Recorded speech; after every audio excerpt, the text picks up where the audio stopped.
A partir de estos momentos, nos enlazamos con las regiones del país a través de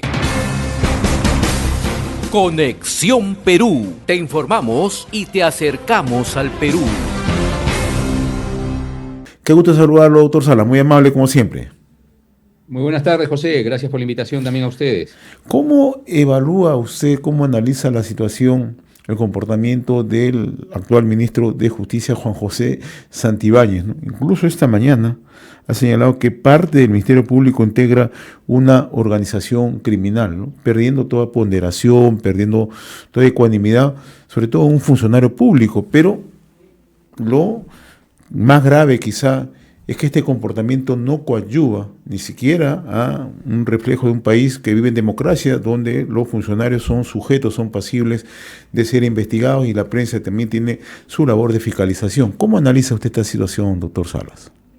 Mira, lo único que está demostrando el señor ministro, ¿no?, es de que no mantiene ningún tipo de respeto hacia las demás instituciones que conforman la estructura del Estado, dentro de ellos los órganos de administración de justicia, como es el Ministerio Público. Es inconcebible que un ministro de Estado suelte ante la opinión pública opiniones tan, discúlpame la expresión, tan descabelladas de tratar a un ente constitucionalmente autónomo como una presunta organización criminal. Recordemos que las investigaciones que tiene él en la Fiscalía de la Nación llegan al Ministerio Público como una noticia criminal a través de los medios de comunicación, a través de ustedes, de la prensa, ¿no? Y el Ministerio Público tiene la obligación, por mandato constitucional y en cumplimiento de su propia ley orgánica, de hacer suya esta noticia criminal y dar inicio a las investigaciones correspondientes. Lo contrario sería pues una omisión funcional que podría acarrearle sanciones no solamente disciplinarias, sino también penales a la fiscal de la Nación y a otro fiscal que tenga la obligación de investigar a los funcionarios públicos a través de la llegada de una noticia criminal en sede fiscal. Con estas expresiones desatinadas, lo único que hace el señor ministro de Estado es irrespetar nuestra Constitución, rompiendo el control de poderes, tratando de amedrentar a manera de injerencia o interferencia la labor constitucional que tiene la Fiscalía, ¿no? Y no es admisible que un ministro de Estado venga con una opinión tan desatinada y ruptuosa de la autonomía funcional que garantiza la independencia de los órganos de administración de justicia, ¿no? Ahora, doctor Martín Salas, ¿cómo es que se lleva adelante una investigación? En este caso, a un funcionario, en este caso a un ministro de Estado, porque los políticos o los funcionarios del gobierno ahora, de esta parte, lo que suelen argumentar es que hay una persecución política, ¿no? Y que hay un direccionamiento de parte de la justicia. Usted tiene mucha experiencia en el manejo de investigación, ¿no? ¿Qué pasos se siguen para justamente desterrar esto que muchas veces argumentan que es persecución política? Mira, vamos a ilustrar a la opinión pública a través de tu estupenda vitrina de información de la siguiente manera. Vamos a tratar solamente el tema del señor Santibáñez. El tema del señor Santibáñez es producto de un reportaje periodístico que se saca en Cuarto Poder, un reportaje materializado por una excelente profesional que es la periodista Carla Ramírez. Ella, al emitir este reportaje, ha hecho todo un trabajo de investigación periodístico, ha tratado de recabar al menos los mínimos elementos que den a entender ante el Ministerio Público una sospecha inicial por la cual el Ministerio Público se encuentra en la obligación de abrir esta investigación. Como te dije hace un momento, lo contrario sería una omisión funcional que linda incluso con situaciones penales que podrían acarrearle a los fiscales. ¿Quién es el llamado por ley para investigar un ministro de Estado?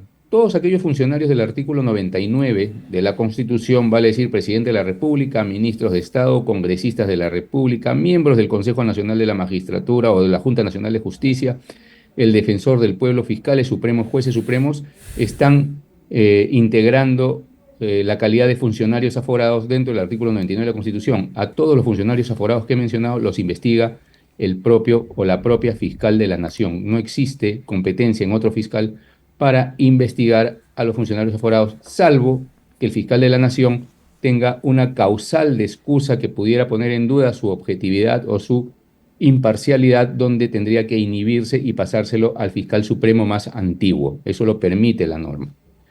En el caso concreto, sale el reportaje de Cuarto Poder y la fiscal de la Nación, como funcionaria competente para investigar a un funcionario aforado, hace lo suyo, hace lo propio, hace suya la denuncia y inicia las investigaciones preliminares contra el señor Santibáñez, ¿no?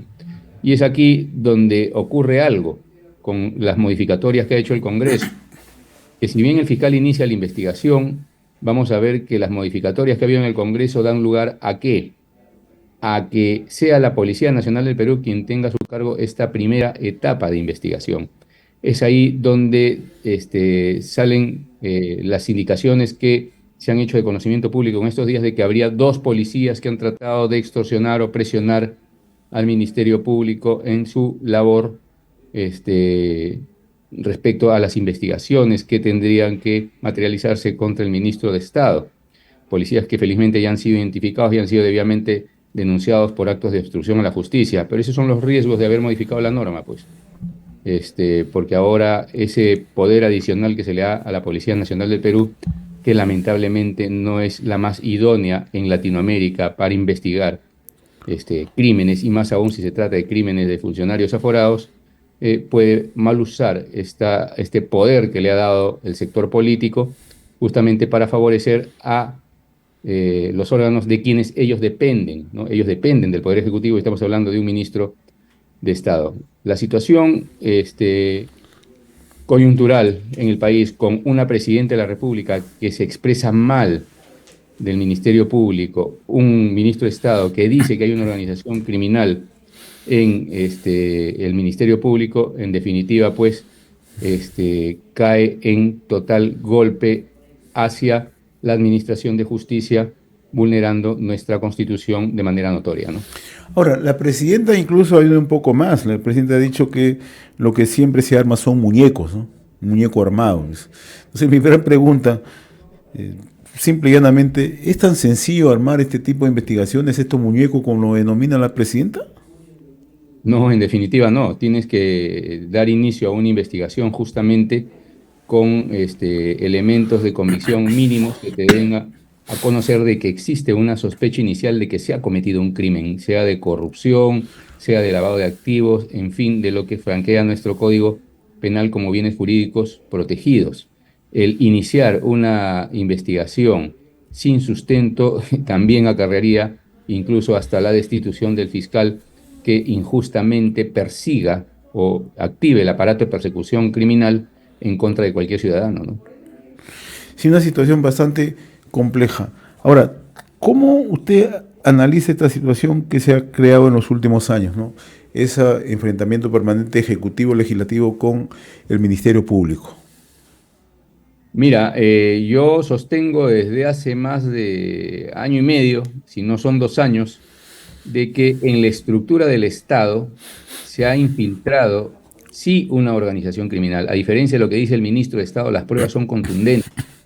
En primer término, yo hablé hace más de 2 años de una dictadura congresal, con algunas opiniones en contra. Decían que el Congreso no puede ser dictador porque no tiene al mando el Ejecutivo, pero sin embargo lo hemos visto que el Congreso, con el gran poder que ha tenido, ha controlado incluso a la presidenta de la República y al manejar investigaciones en contra de ella, simplemente el Poder Ejecutivo ha venido también autorizando normas emanadas del Congreso para satisfacer intereses propios de quienes, de este gran número de congresistas que en un 80% vienen siendo investigados ante la Fiscalía de la Nación. En el Ejecutivo de manera similar tenemos varios ministros de Estado, exministros de Estado de esta gestión y la propia Presidenta de la República, su familia, que están siendo investigados. Y bueno, ellos en actuar connivente, en actuar de complicidad, de coordinación, lo que hacen es golpear a manera de cargamontón al Ministerio Público, denunciar a la Fiscal de la Nación, denunciar fiscales, hablar de una reforma de justicia donde se desafore al Pleno de la Junta de Fiscales Supremos, con el único o la única intención de poder blindarse en las investigaciones criminales que se les viene siguiendo a ellos, ¿no? Entonces es notorio acá cuál es el interés y el móvil del poder político, tanto ejecutivo como congresal, para poder hacerse de este blindaje y evitar que la justicia les alcance, ¿no? Y ahora otro elemento que se suma en el día a día ahora es la participación, o mejor dicho, están involucrados algunos miembros de la policía, hay que decirlo, algunos miembros de la policía también, de acuerdo a las investigaciones, ¿no? ¿Cómo analiza usted eso? Ya genera, ya sin lugar a dudas, mucha preocupación estos hechos, ¿no? Donde ya estos clanes o estos grupos o estas bandas incluso tienen esta conformación, tienen una suerte de ayuda privilegiada, ¿no? Pero para actividades ilícitas. Pero era sabido y notorio que el señor Santibáñez venía haciendo un mal uso del poder político que ejercía a través del Ministerio del Interior, ¿no? Hemos visto en este caso denominado Ícaro, donde es un general y otros personajes de la actividad policial quienes participan satisfaciendo intereses propios en este operativo que supuestamente se realizaba para combatir la minería ilegal, cuando en realidad era para favorecer intereses particulares, ¿no? Donde en definitiva se genera mucho potencial económico. Esta situación de que involucre a policías del alto mando responde pues justamente a la evidencia mayor del mal uso de poder que ha hecho el señor Santibáñez cuando fue ministro del Interior, y esto va a tener que demostrarse en las investigaciones correspondientes en el denominado caso Ícaro que viene siguiendo la Fiscalía de la Nación, ¿no? ¿Este es un caso sólido hasta el momento, doctor? Al parecer, por los elementos de convicción que han salido en el reportaje de Carla Ramírez, sí. Es más, José, yo quería, a través de tu medio, solidarizarme con tu colega, con Carla Ramírez, quien ha hecho una denuncia pública de amenazas contra ella y contra su familia provenientes justamente de los investigados en este reportaje, dentro de ellos el ex ministro del Interior, actual ministro de Justicia, y otros personajes que ponen en riesgo no solamente su vida, ¿no?, sino también la vida e integridad de su familia, ¿no? Muy bien, doctor. Totalmente así es, y de la misma manera, ¿no?, expresarle toda nuestra solidaridad, ¿no?, y sobre todo lo que preocupa, y ya es la actitud que adopta en este caso el ministro Santibáñez, ¿no? Ya no solamente es una actitud desafiante, ¿no?, sino una actitud que ya irrespetuosa totalmente. Eso es el término, ¿no?, por utilizar un término un poco menos lesivo, menos ofensivo. Yo le agradezco la gentileza, doctor Martín Salas. Ha sido un gusto conversar con usted. Encantado, José. Muy amable. Muchas gracias. Hemos presentado Conexión Perú. Mañana retornamos para seguir informando y acercándote al Perú a través de Conexión Perú.